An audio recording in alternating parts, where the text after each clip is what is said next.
I'm Lou Dobbs, and welcome to the Great America Show. We're joined this evening by none other than President Donald J. Trump, 45th President of the United States. And as of today, with the 6-3 decision by the U.S. Supreme Court, it looks like President Trump is well on his way to becoming the 47th president. Well, Mr. President, congratulations on the Supreme Court ruling. The country is obviously reverberating with all sorts of emotions. Give us a sense of your emotions when you first heard the news. Well, I was honored because there's pressure. They play the ref. These people on the left, they are just, you just don't know where they come from. It's hard to believe when you look at how bad they are for our country. But they're constantly playing the ref and criticizing people, hoping to get good decisions out of them. And you see it. It's like Bobby Knight, the great basketball coach. He'd throw chairs, he'd do everything. He said, no, I'm not going to get that call changed, but I'm going to get the next call changed. You know, that's what they do. They play the ref. But in this case, it didn't work. I really think that the Supreme Court it's a very proud moment for the Supreme Court. They did the right thing. It was a strong ruling. Some people thought they may come in with a very weak ruling, and that would have been very bad for immunity for the president. You have to have immunity for a president. Otherwise, the president is going to be a figurehead. The president is not going to do the job that the president was supposed to be doing. And you understand that probably as well as anybody, Lou. You've long been talking about this subject. And this is a very monumental ruling, very powerful ruling. And I was very proud of the Supreme Court for having the courage to do what's right. I certainly would join you in that without any surprise to anyone, I'm sure, watching this broadcast. But to think that the attempts at intimidation have been rampant for really 9 years as they politically persecuted you, your family, the Supreme Court justices themselves, and Republican leaders. It's just a moment in history that, as you say, the courage of the court, the courage of so many in Washington, D.C., emanated from one man. And there seems to be fairly universal conviction on this part as well, that you were the one who introduced the idea of courage to the Republican Party, and that it is now truly your party to lead. And you are the perfect leader for the times, many comparing you to Churchill in 1939, and your leadership critical to the survival of the Republic itself. Your thoughts? Well, it's an honor that you say that, especially that you say that, because I know where you come from. I know your knowledge, your level of knowledge is at the top. And for you to say that is very nice. And look, we need courage in this country. The country we're a failing nation. We are sadly and badly failing nation right now. We have a man that has no capability whatsoever to be president. And you saw that the other night at the debate. And, you know, he's just not. We need greatness, and we're just going to be failing to a level that we're not going to have much of a country left anymore. We may not have another election again. You know, there are those that say that if we keep going, this will be our last election. This is such an important election. This is the most important election in the history of our country. And I used to say at 16 we had problems with the border, but it was very bad, but it was nothing compared to what it is right now. Right now, they're allowing millions and millions of people to come in from other countries, and not just South America. And they're coming in, think of this, they're coming in from jails and prisons, from mental institutions, insane asylums, many terrorists, levels of terrorism that we've never seen, terrorists that we've never even imagined would be coming into this country, and they're just pouring in. Now, what's good about that? You know, politically, what's good about that? Some people say they do it for the vote. Some people say they do it because they hate the country. Some people say they do it because they're stupid.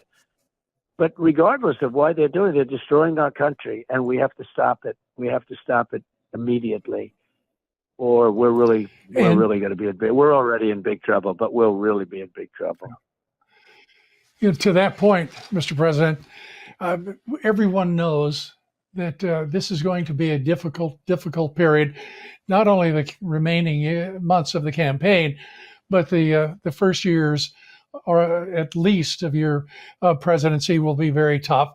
The policy choices that you will have to make, that you will have to undertake, the missions to both secure the border, secure the nation's national security, as well as focus on what must be done to restore prosperity and peace to the nation, because we are not the farthest thing, but a far thing from a nation at peace.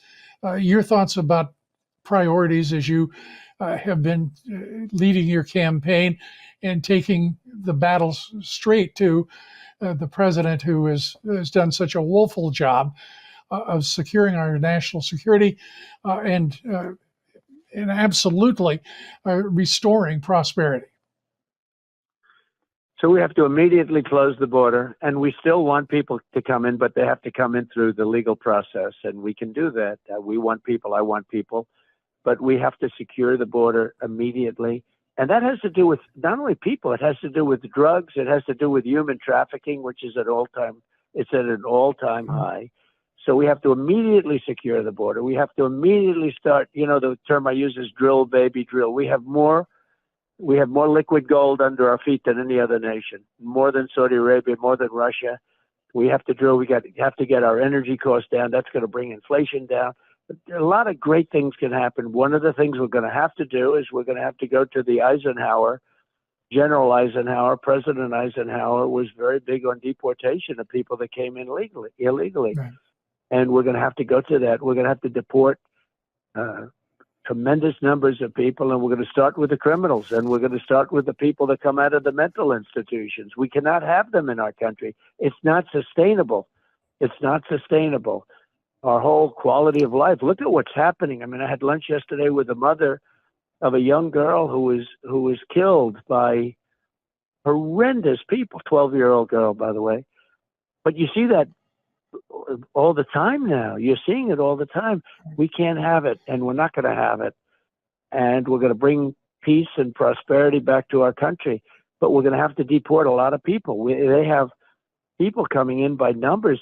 Take a look at Venezuela. Their crime rate's down 70%, 72% over a relatively short period of time.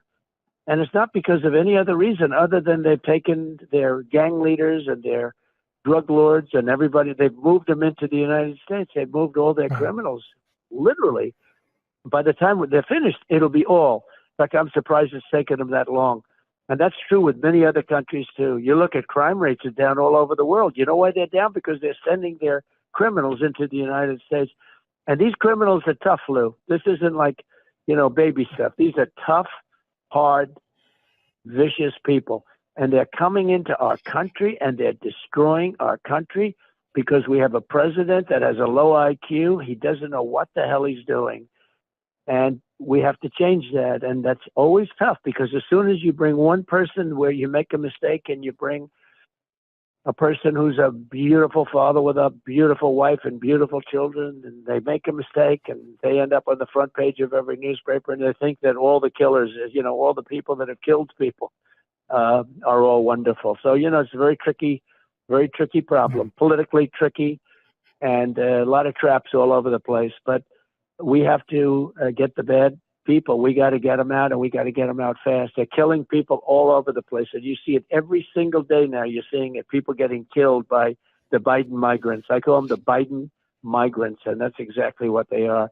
Nobody would have done what he's doing. Nobody. The radical left, I guess, liked it. I don't even think they knew about it. I don't even think they like it. But and when you think about it, who could like it? Who could like men playing in women's sports? Who could like open borders where people are pouring in? Who could like being mandated to buy an electric vehicle that you don't want because it doesn't go far and costs too much? I could go through 40 things. Who could like these things? They're not. It's just terrible what's happening. So we're going to change it all around. We're going to change it around very fast. The breadth of the problem is tremendous. The intricacies of it, the depth of these issues are tremendous. And the nation understands, I believe, without question, what an important and difficult challenge awaits you in this nation. And I am encouraged by every poll that it's showing just how much the country is depending on you, supporting you, and in means for you to succeed. God bless you, and thanks so much for joining us here this evening. And we look forward to the next challenges that await all Americans. Thank you, Mr. President. Well, thank you. And you are such an important voice. I don't think you know how important a voice you are. You are an important voice, Lou, and keep it going. And we'll do it again soon, but I really appreciate it. Thank you very much. Thank you, Mr. President. We appreciate your being with us. And coming up here next on the Great America Show, a great American, Roger Stone. Wellness Company and their doctors are medical professionals you can trust. And their new medical emergency kits are the gold standard when it comes to keeping you safe and healthy. This medical emergency kit contains an assortment of life-saving medications, including ivermectin, Z-Pak. Rest assured, knowing that you have emergency antibiotics, antivirals, and antiparasitics on hand to help you and your family stay safe from whatever life throws at you next.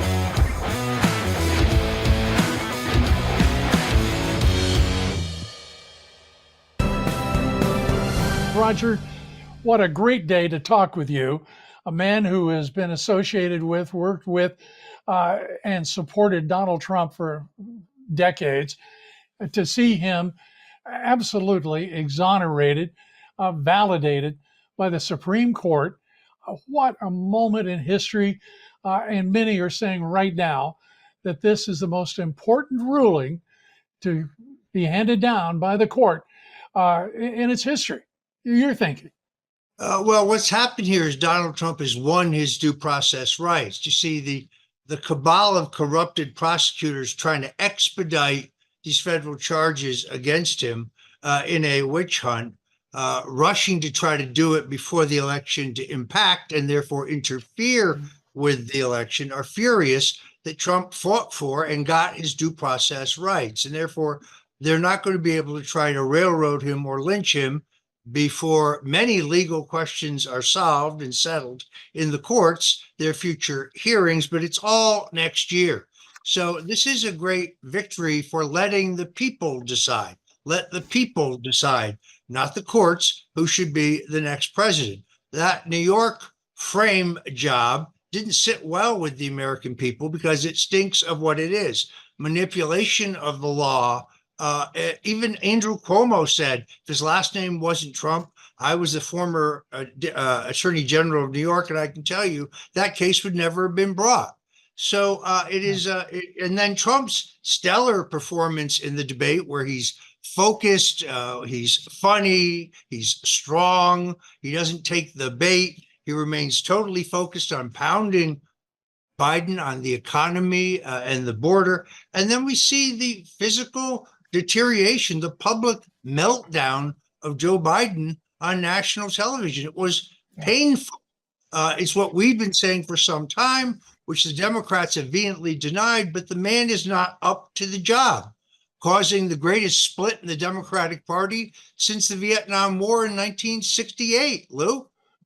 Yeah, it's absolutely incomprehensible why the corporate nationalist media, I'm not sure they're nationalists, they're national, would take that bait and throw away a franchise worth billions and billions of dollars, whether it's in advertising, whether it's in data, you name it. To imagine that they actually decided that they would give up the idea of purity, of objectivity, of thought, and reasoned facts. It's absolutely unbelievable that they basically told the American people, go straight to hell. We don't really think you're an important franchise anymore. And they aligned themselves with the Marxist Dems Democratic Party now and decided to destroy their franchise. I don't know if it's recoverable. Do you? I don't think so. Look, I think this was a gambit going wrong. I think Biden intended to challenge Trump to the CNN debate, certain that Trump would decline because of an entirely rigged situation. To their shock and surprise, Donald Trump, who had already said anytime, anywhere, Joe, said, okay, I'm in. Brushed aside the disadvantageous rules, went in under the rules, performed, I think, incredibly, and Biden literally made a fool of himself. We read today the Biden advisors were upset about the lack of fact checking on Donald Trump. Really? With the president, Joe Biden, who said not a single member of the service, military service, died under his watch? Has he forgotten Afghanistan entirely? I mean, the guy was out to lunch. He recycled every debunked, disproved, completely discredited attacks on Trump, including the phony calling veterans suckers and losers, and that fraudulent. He said Nazis were very fine people, not even remotely what he said. He recycles all those lies. Then he says he inherited a 16% inflation rate when it was 6.3. I mean, it was incredible. And now the big guns on the left, the New York Times, Politico, the Philadelphia Inquirer, all the big boys are begin immediately, like on cue from who knows, maybe Barack Obama, to say, Joe, this was a disaster. This is a meltdown. Joe must go. There's now a deep cleavage in their party as the Bidens dig in their heels, egged on by Kamala Harris. This is a drama. You can't even make this stuff up. How quickly it is clear the emperor had no clothes. Now, it's amazing that as we look at what happened in D.C. in the course of a short week, to see this result the following week in the debunking of an entire administration, an entire presidential campaign, and a figurehead no better than that in Joe Biden, who couldn't possibly be in any way preserved. There is just in my view, no way back for Joe Biden in the American political scene. He's done. But Joe, this is what you have, Lou. This is akin to the situation with Woodrow Wilson. Elected in 1913, in 1919, Wilson had an incapacitating stroke. He was physically and mentally incapacitated. His wife, Edith Galt Wilson, with the acquiescence of Colonel House, the White House Chief of Staff, Edward House, essentially never allowed Wilson to appear in public, and his wife was a de facto president.